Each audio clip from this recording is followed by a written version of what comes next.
Our relationship with disability is problematic. Disabled people are excluded from full participation by the barriers that society creates. So why is it so important that museums and galleries are proactive in challenging this? What are the cultural rights of disabled people? And why are disabled people's lives? How can we represent those? How are they represented in museum collections? Why does this matter so much? This session will draw on research which has been undertaken by the Research Centre for Museums and Galleries at the University of Leicester in the UK, and it very much focuses around activist practice in the museum, at putting the lives and the lived experience of disabled people centre stage. The Research Centre is a centre that sits within the School of Museum Studies, and it focuses specifically on externally funded research, which is about the social role of museums. And all of the work that we do is team-based research, and it all works in partnership with other organisations. The title of this session emerges from a publication I wrote, which was specifically around health and well-being. But much of the work I'm going to be talking about is based around 20 years' experience of working in the field of disability in museums. I want to begin this journey by thinking about access, because access is a huge issue for disabled people. Everybody who is disabled faces endless barriers. These can be physical, but equally they may be attitudinal. They may be financial. Many disabled people have less financial means than others. It may be sensory. These complex barriers to access disabled people face are very evident, particularly when I worked in this building, which was the Castle Museum in Nottingham, a Grade 1 listed building which was protected for its architectural merit. It was located on the site of a medieval castle at the top of a steep hill. But a major refurbishment of the building was an opportunity to actively rethink access.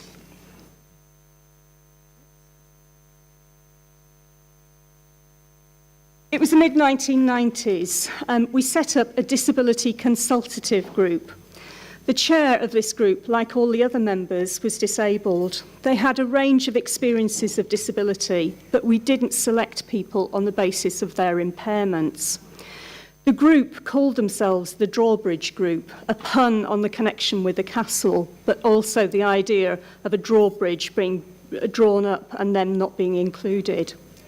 The group were paid for the advice they gave, and they advised all staff in the museum. Curators discussed new displays, how they might make these more accessible. Engagement with all staff was absolutely critical. Training for everybody in disability awareness was equally significant. Embedding an understanding of every aspect of the museum in relation to the needs of disabled people was critical. But the thing that the group asked and that had the most profound impact on me was, once the museum is accessible, what will we see? The chair, Annie Dellin, talked about where would the mirror be? Where would I see my experiences reflected in the museum? Where would I be? I think disability is the last great prejudice. Why is it so important that we consider disability? Well, the think tank Demos, the UK-based think tank, describes disability as the last great prejudice. The filmmaker, David Heavey, believes society has such a problematic relationship with disability because it's based on our deep fear.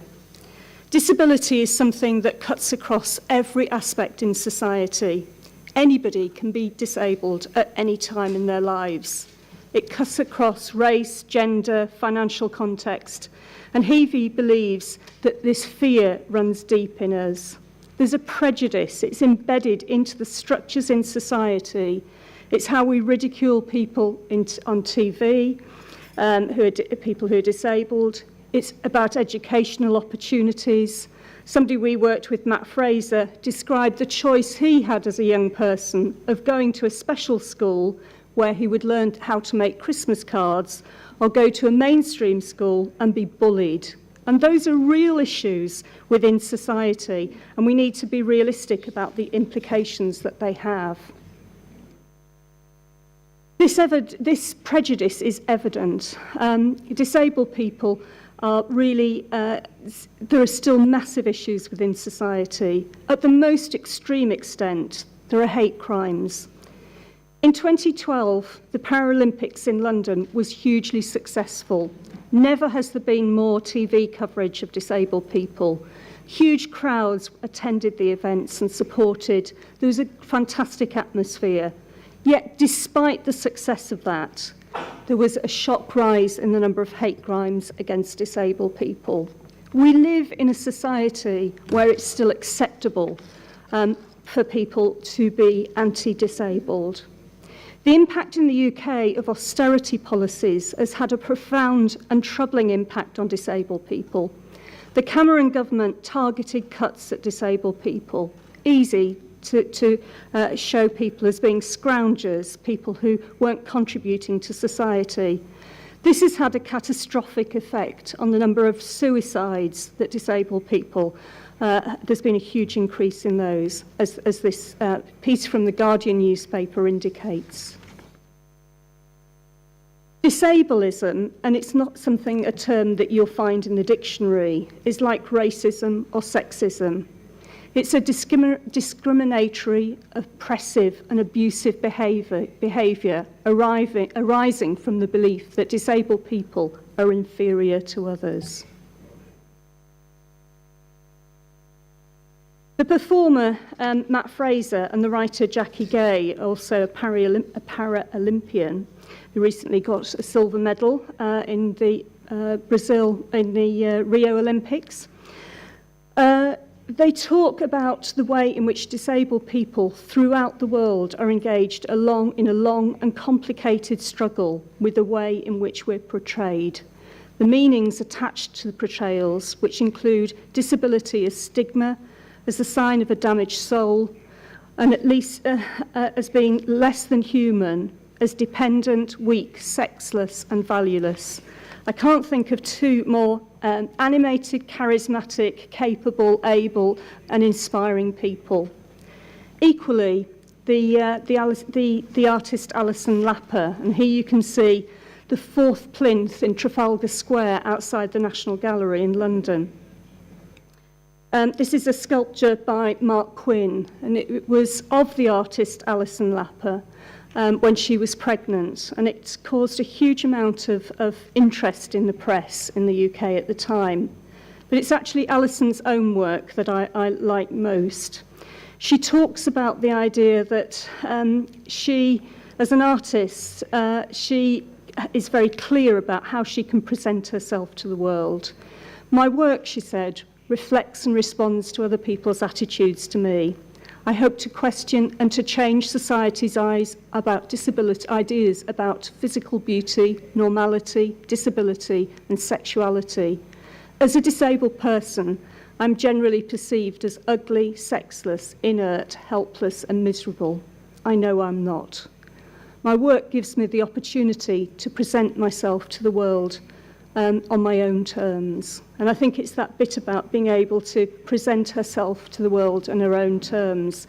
And here you can see Alison with her son, and the arms that you can see in a different colour are the arms of her personal assistant, who help navigate, but you can see by only being shown as her arms, show these elements as being part of her. So where do these roots around the way in which disabled people can think about their rights evolve from? Well, the disability rights movement and the social model of disability have been hugely important in enabling disabled people to fight for their rights. This dates back to the USA in the 1970s. And it says, in our view, it's society which disables people. Disability is something which is imposed on top of our impairments, the way in which we are unnecessarily isolated and excluded from full participation in society.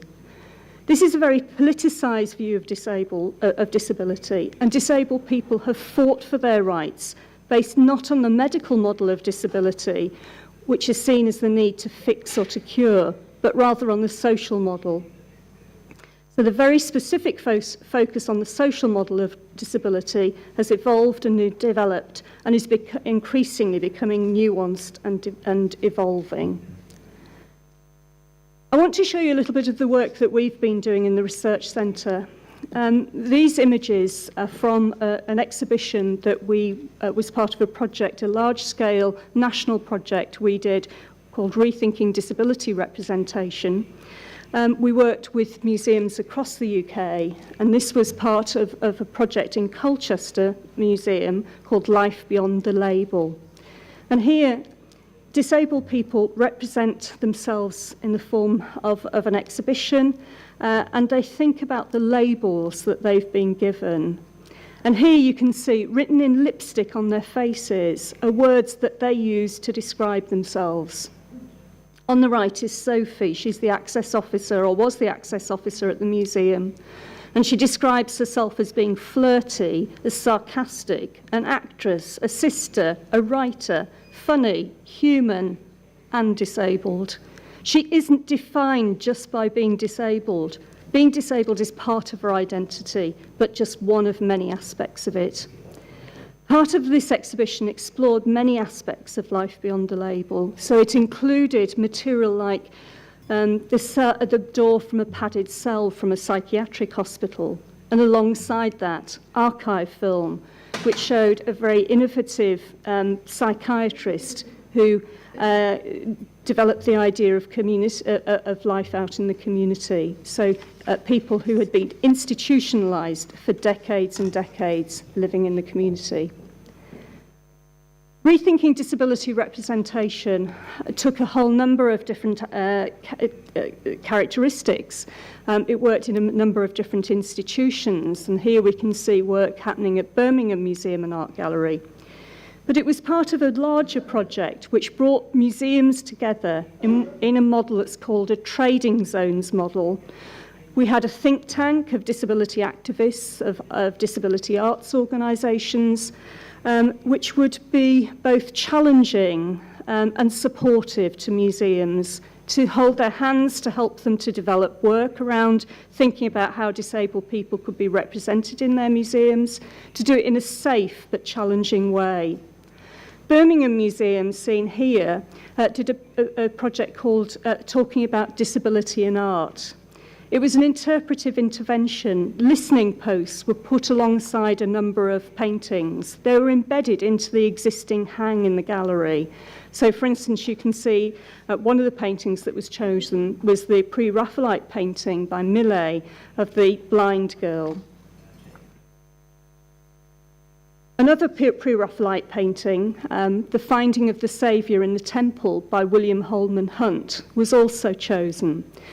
Here, there was the voice of the curator talking about the perspective of the painting from an art historical context, but alongside that was also Paul Dark, a disability activist and journalist, and he spoke about this painting, which shows the blind man on the right-hand side outside the temple. And he talked about the problematic relationship between disability and Christianity, the notion of cure, of making good, of making the disabled person whole. Disability sits at the absolute centre of this, and Paul had a very contested view. He was very articulate at expressing this in a very spirited way, but for some people in a very controversial way as well. But controversy is just as important to us as having aspects which we feel comfortable with. Decorative arts collections and historical collections were also part of this project. So museums of all kinds were involved, and we found material that related to disabled people's lives across those collections. This bust is of the naval commander, Lord Nelson, and it's in the National Maritime Museum in London, part of the museum's collection. Despite losing an arm in battle, when the curator was asked to talk about this, he said, but Nelson wasn't disabled, he was a hero. And I think perhaps this gives us, and it epitomises the problematic relationship that society has with disability. It demonstrates how many barriers there are, and it also demonstrates how inward-looking museums can be in terms of how they interrogate their collections.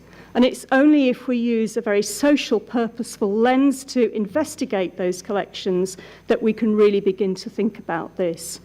In a piece of research we carried out called Buried in the Footnotes, we were able to see a huge range of material, including examples like this from the Royal College of Physicians. This is an etching, a self-portrait of Matthew Buckinger, who was born in Germany in 1674 and migrated to England. The etching is a self-portrait and shows him as a 50-year-old artist, seated on an embroidered and tasselled cushion. The curls of his wig are composed with lettering from 6 biblical psalms and the Lord's Prayer. An incredibly fine and beautiful piece of work. Buckinger was married 4 times and had 11 children. He was very widely travelled, very highly respected, very much part of the establishment of his time. And yet this etching, along with a number of other engravings, was part of a collection that was found in the museum, and the museum didn't know what to do with it. Most of the collection of art there is portraits of grand, white, dead men, all part of the medical establishment, most of them on display. None of the engravings like this had been displayed or represented at all. So the museum developed an exhibition in collaboration with SHAPE, the Disability Arts Organisation, which they toured around the UK and internationally, and included an exhibition in the Houses of Parliament as well. So how do museums show their commitment to disabled people? Well, I think they do this in many, many different ways. Inevitably, one of the major issues is how accessible is the museum? What efforts have been made to make the building accessible? And we know that people who work in historic buildings, this is always going to be a challenge. But if no effort is made, it's a huge issue. Who uses the museum? Are disabled people part of the mainstream audience of the museum? Or are they just part of small groups? How evident are disabled people in the museum? What profile do they have? Are disabled people part of the mainstream visitors, part of young and old, of every section of society within the profile? Or are there gaps? Or do they represent much more the welfare or charity model? I remember when I was working in museums, disabled people would come in busloads. Charities would bring them, and they had low-level, poor-quality experiences, which were about just taking people out and not really giving them quality experiences. So how good is the experience we give disabled people? How much do we really meet their needs? What are the programmes? Are they a mixture of bespoke and integrated workshops? How have the collections been interrogated? How are stories told? What lens do we use to look at those? How does the director and the senior management team show their commitment to this work? How well is it resourced?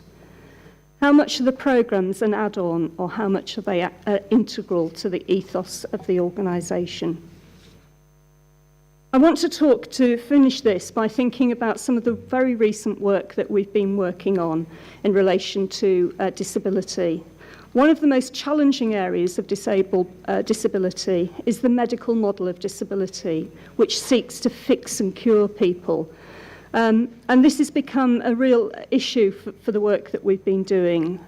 So we've felt very uncomfortable, particularly with medical museum collections, because that's framed absolutely by that medical model of disability. In thinking about that, we decided the only way to do this was to full-on look at those collections and think about them. We worked in a pilot project with the artist Matt Fraser, with medical historians, with disability activists, in a project centred around an investigation of museum collections, which culminated in a series of public performances. This was called Cabinet of Curiosities, How Disability Was Kept in a Box. The culmination of this was a show which toured a number of different places. It was also presented at the Museums Association conference and got a standing ovation, which was quite a challenge at 9 o'clock in the morning. It was the winner of the Observer Ethical Award for Art and Culture in 2014. Cabinet of Curiosities was memorably described as a one-man performance featuring an eclectic juxtaposition of academic lecture, autobiographical reflection, disability activism, punk, rap, social documentary, music hall pastiche and whimsy, to name but just a few of the things that guided Matt Fraser nimbly through his an extravaganza with his audience. I just want to show you a small clip of this, and I may need some help in accessing this. The clip we're about to see is early footage of Terry Wiles. I want you to, you're going to see some footage, and then halfway through, his personal testimony is going to come in, because it's a really good example of how a hidden history can expand a subject. I thank Professor Anne Borsa and Dr. Ruth Blue for this possibility as I access the film through them, although the particular audio clip I got by interviewing Terry on Skype in New Zealand 3 weeks ago. Anyway, let's roll the film.